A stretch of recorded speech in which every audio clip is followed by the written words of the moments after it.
Hi guys, this is Yashwant. ఈ రోజు చూసాను మన ఒక బకాసుర రెస్టారెంట్ అనే పోస్టర్ లాంచ్ చేశారు. చాలా ఇంట్రెస్టింగ్ గా ఉంది.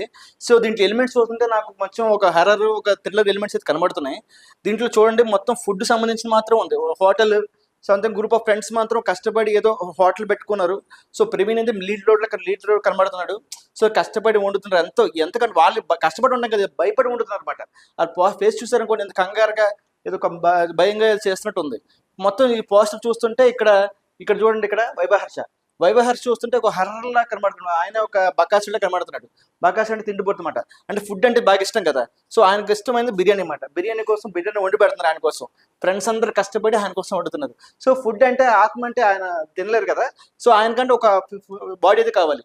సో ఈయన పని దాంట్లోకి వచ్చి ఆయన ఫుడ్ మాత్రం తింటున్నారు అనమాట. సో వీళ్ళందరూ ఈ హౌస్లో, హర్రర్ హౌస్ అనుకుందాం. సో ఈ హర్రర్ హౌస్లో వీళ్ళు ఎలా వెళ్ళారనేది సంథింగ్ స్టోరీలో ఉంది. ఏదైనా ఒక ఫంక్షన్ కావచ్చు, లేకపోతే ఒక హోటల్లో మళ్ళీ చేసుకుందాం, ఫ్రెండ్స్ అందరు కలిసి హోటల్ పెడదాం అనుకుంటే అక్కడ ఈ హర్రర్ ఎలిమెంట్స్ వాళ్ళు ఎలా తప్పించుకున్నారో అది సినిమా అనుకుంటున్నాను. కానీ చాలా ఇంట్రెస్టింగ్ ఉంది. బక్కాసర్ రెస్టారెంట్కి, ఈ పోస్టర్ డిజైనింగ్కి, ఈ ఫేస్కి బాగా సెట్ అయింది. All the best.